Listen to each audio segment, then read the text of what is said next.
In the 1840s, the Victorian journalist Henry Mayhew observed and documented the lives of working-class people in London. He went into great detail, revealing the brutal reality of what life was really like for the many and not the few in the 19th century metropolis, often interviewing Londoners so that we have a genuine first-hand account of their work, entertainment and customs. Mayhew interviewed everyone: beggars, street entertainers, market traders, harlots, labourers, sweatshop workers, even down to the mudlarks, who searched the stinking mud on the banks of the River Thames for scrap from passing ships. His account highlights how marginal and precarious many people's lives were in what, at that time, was perhaps the richest city in the world. Mayhew's work describes many lesser-known and now obsolete trades driven by sheer poverty. Today, you will hear his account of river scavengers, much like mudlarks or sewer hunters, who searched the River Thames foreshore and sewer tunnels for scrap to sell. River scavengers earned their living from dredging the mud and muck of the river bottom for metal, bones, coal, and any valuables they could exchange for money. It was dirty work, and earnings were a matter of chance, but it paid well enough to survive if, for example, you were a fisherman with access to a boat and couldn't go out to sea in times of winter storms. There was no license required for scavenging the foreshore or the river in those days. What you found, you kept. And Mayhew tells us this may not always have been found at the bottom of the Thames, but rather smuggled from barges in the middle of the night. Find out how they scavenged for anything of value, but the real payday was finding a body. Yes, what would likely put most people off that sort of work was the gruesome cadavers hidden in the depths. But for scavengers, it meant both a discovery reward and an inquest fee, much more than they would make from old coal and metals, and any money or valuables on the victim was also known to mysteriously disappear. Before we move on, if you're interested in history like this, and you want to find out more about what life was really like for people in the past, please consider subscribing for more content. If you'd like to support what we make for you, check out the description for links to ways you can help us continue bringing the past alive. The dredgermen of the Thames, or river finders, naturally occupy the same place with reference to the street finders.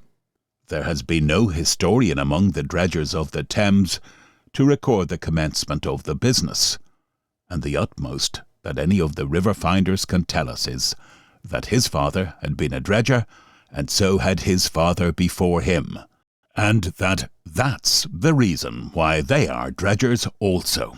But no such people as dredgers were known on the Thames in remote days, and before London had become an important trading port, where nothing was likely to be got for the searching. It is not probable that people would have been induced to search. In those days, the only things searched for in the river were the bodies of persons drowned, accidentally or otherwise. For this purpose, the Thames fishermen, of all others, appeared to be the best adapted. They were on the spot at all times, and had various sorts of tackle, such as nets, lines, hooks, etc. The fishermen well understood everything connected with the river, such as the various sets of the tide, and the nature of the bottom, and they were therefore on such occasions invariably applied to for these purposes. It is known to all who remember anything of old London Bridge that at certain times of the tide, in consequence of the velocity with which the water rushed through the narrow apertures which the arches then afforded for its passage, to bring a boat in safety through the bridge was a feat to be attempted only by the skilful and experienced. This feat was known as shooting London Bridge, and it was no unusual thing for accidents to happen, even to the most expert.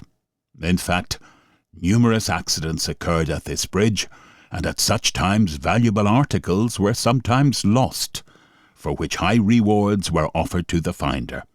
Here again the fishermen came into requisition. The small dragnet, which they used while rowing, offering itself for the purpose.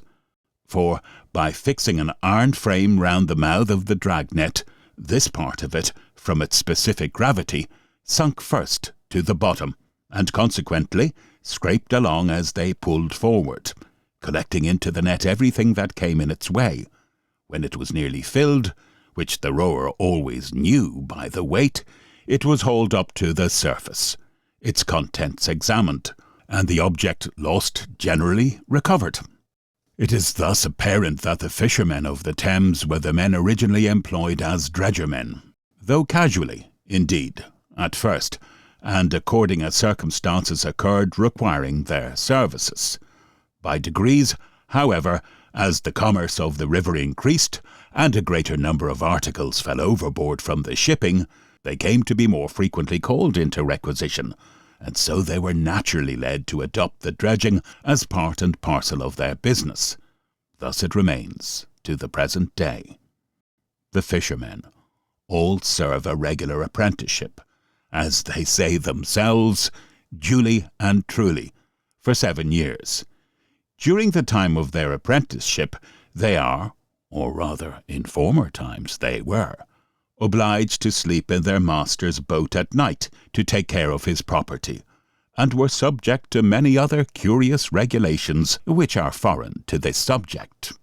I have said that the fishermen of the Thames to the present day unite the dredging to their proper calling. By this I mean that they employ themselves in fishing during the summer and autumn, either from Barking Creek downwards or from Chelsea Reach upwards, catching dabs, flounders, eels, and other sorts of fish for the London markets. But in winter, when the days are short and cold, and the weather stormy, they prefer stopping at home and dredging the bed of the river for anything they may chance to find. There are others, however, who have started wholly in the dredging line, there being no hindrance or impediment to anyone doing so, nor any licence required for the purpose. These dredge the river winter and summer alike, and are, in fact, the only real dredgermen of the present day living solely by that occupation. There are in all about 100 dredgermen at work on the river, and these are located as follows. From Putney to Vauxhall there are 20, from Vauxhall to London Bridge there are 40, from London Bridge to Deptford there are 20, and from Deptford to Gravesend there are 20. Total 100. All these reside, in general, on the south side of the Thames, the two places most frequented by them being Lambeth and Rotherhithe. They do not, however, confine themselves to the neighbourhoods wherein they reside, but extend their operations to all parts of the river where it is likely that they may pick up anything, and it is perfectly marvellous with what rapidity the intelligence of any accident calculated to afford them employment is spread among them. For should a loaded coal barge be sunk overnight, by daylight the next morning every dredgerman would be sure to be upon the spot, prepared to collect what he could from the wreck at the bottom of the river. The boats of the dredgermen are of a peculiar shape. They have no stern, but are the same fore and aft. They are called Peter boats, but not one of the men with whom I spoke had the least idea as to the origin of the name. These boats are to be had at almost all prices, according to their condition and age, from 30 shillings to £20. The boats used by the fishermen dredgermen are decidedly the most valuable. One with the other, perhaps the whole may average £10 each, and this sum will give £1,000 as the value of the entire number. A complete set of tackle, including drags, will cost £2, which comes to £200 for all hands, and thus we have the sum of £1,200 as the amount of capital invested in the dredging of the Thames. It is by no means an easy matter to form any estimate of the earnings of the dredgermen, as they are a matter of mere chance. In former years, when Indiamen and all the foreign shipping lay in the river finders were in the habit of doing a good business, not only in their own line, through the greater quantities of rope, bones, and other things which then were thrown or fell overboard, but they also contrived to smuggle ashore great quantities of tobacco, tea, spirits, and other contraband articles, and thought it a bad day's work when they did not earn a pound independent of their dredging. An old dredger told me he had often in those days made £5 before breakfast time, after the excavation of the various docks, and after the larger shipping had departed from the river. The finders were obliged to content themselves with the chances of mere dredging, and even then, I am informed, they were in the habit of earning 1 week with another throughout the year about 25 shillings per week each, or £6,500 per annum among all. Latterly, however, the earnings of these men have greatly fallen off, especially in the summer, for then they cannot get so good a price for the coal they find as in the winter, 6 per bushel being the summer price, and as they consider 3 bushels a good day's work, their earnings at this period of the year amount only to 1 shilling 6 per day, excepting when they happen to pick up some bones or pieces of metal, or to find a dead body, for which there is a reward. In the winter, however, the dredgermen can readily get 1 shilling per bushel for all the coals they find, and far more coals are to be found then than in summer, for there are more colliers in the river, and far more accidents at that season. Coal barges are often sunk in the winter, and on such occasions they make a good harvest. Moreover, there is the finding of bodies, for which they not only get the reward, but 5 shillings, which they call inquest money, together with many other chances, such as the finding of money and valuables among the rubbish they bring up from the bottom.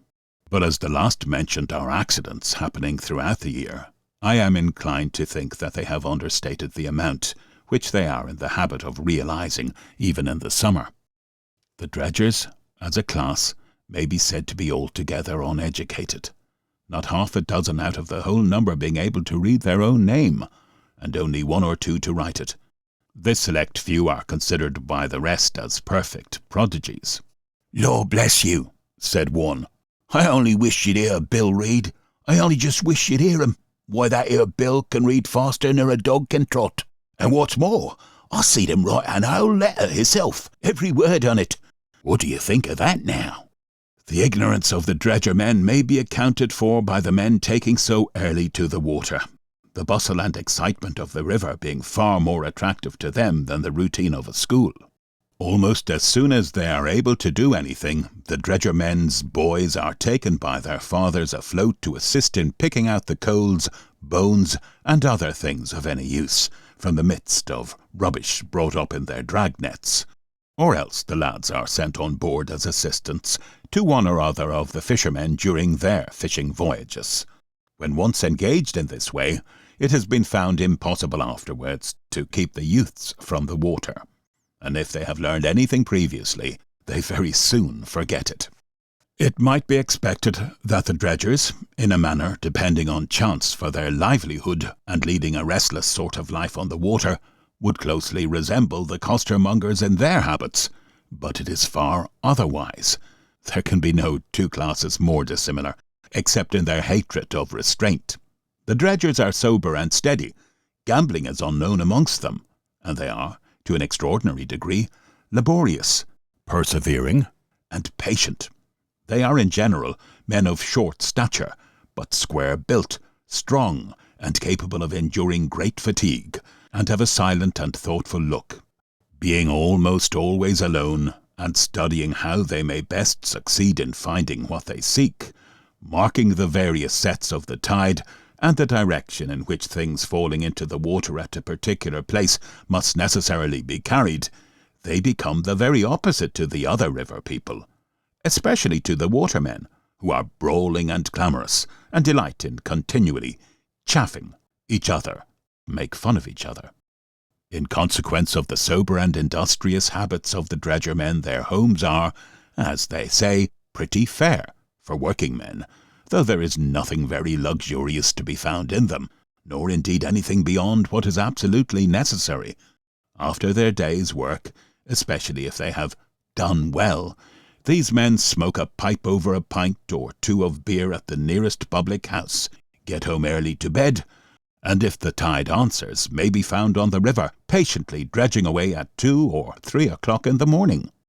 Whenever a loaded coal barge happens to sink, as I have already intimated, it is surprising how short a time elapses before that part of the river is alive with the dredgers.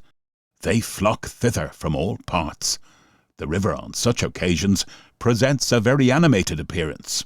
At first they are all in a group, and apparently in confusion, crossing and recrossing each other's course, some with their oars pulled in while they examine the contents of their nets, and empty the coals into the bottom of their boats, others rowing and tugging against the stream, to obtain an advantageous position for the next cast, and when they consider they have found this, down go the dredging nets to the bottom, and away they row again with the stream, as if pulling for a wager, till they find by the weight of their net that it is full. Then at once stop, haul it to the surface, and commence another course. Others who have been successful in getting their boats loaded may be seen pushing away from the main body, and making towards the shore. Here they busily employ themselves, with what help they can get, in emptying the boat of her cargo, carrying it ashore in old coal baskets, bushel measures, or anything else which will suit their purpose. And when this is completed, they pull out again to join their comrades, and commence afresh. They continue working thus till the returning tide puts an end to their labours, but these are resumed after the tide has fallen to a certain depth. And so they go on, working night and day while there is anything to be got. The dredgerman and his boat may be immediately distinguished from all others. There is nothing similar to them on the river. The sharp cutwater fore and aft, and short rounded appearance of the vessel, marks it out at once from the skiff or wherry of the waterman. A wherry was a traditional boat with a long overhanging bow used on rivers and canals for carrying cargo or passengers. There is, too, always the appearance of labour about the boat, like a ship returning after a long voyage, daubed and filthy, and looking sadly in need of a thorough cleansing. The grappling irons are over the bow, resting on a coil of rope, while the other end of the boat is filled with coals, bones, and old rope, mixed with the mud of the river. The ropes of the dredging net hang over the side, a short stout figure, with a face soiled and blackened with perspiration, and surmounted by a tarred sou'wester. The body, habited in a soiled check shirt, with the sleeves turned up above the elbows, and exhibiting a pair of sunburnt brawny arms, is pulling at the sculls, not with the ease and lightness of the waterman, but toiling and tugging away like a galley slave, as he scours the bed of the river with his dredging net in search of some hoped-for prize. The dredgers, as was before stated, are the men who find almost all the bodies of persons drowned. If there be a reward offered for the recovery of a body, numbers of the dredgers will at once endeavour to obtain it, while if there be no reward, there is at least the inquest money to be had, beside other chances. What these chances are may be inferred from the well-known fact that no body recovered by a dredgerman ever happens to have any money about it when brought to the shore. There may, indeed, be a watch in the fob or waistcoat pocket, for that article would be likely to be traced. There may, too, be a purse or pocket-book forthcoming, but somehow it is invariably empty. The dredgers cannot by any reasoning or argument be made to comprehend that there is anything like dishonesty in emptying the pockets of a dead man. They consider them as their just perquisites. They say that anyone who finds a body does precisely the same, and that if they did not do so, the police would. And having had all the trouble and labour, they allege that they have a much better right to whatever is to be got than the police who have had nothing whatever to do with it. There are also people who shrewdly suspect that some of the coals from the barges lying in the river very often find their way into the dredgers' boats, especially when the dredgers are engaged in night work. And there are even some who do not hold them guiltless of, now and then, when opportunity offers, smuggling things ashore from many of the steamers coming from foreign parts. But such things, I repeat, the dredgers consider in the fair way of their business. One of the most industrious, and I believe one of the most skilful and successful of this peculiar class, gave me the following epitome of his history. Father was a dredger, and grandfather afore him. Grandfather was a dredger and a fisherman too. Most as soon as I was able to crawl, father took me with him in the boat to help him to pick the coals and bones and other things out of the net, and to use me to the water.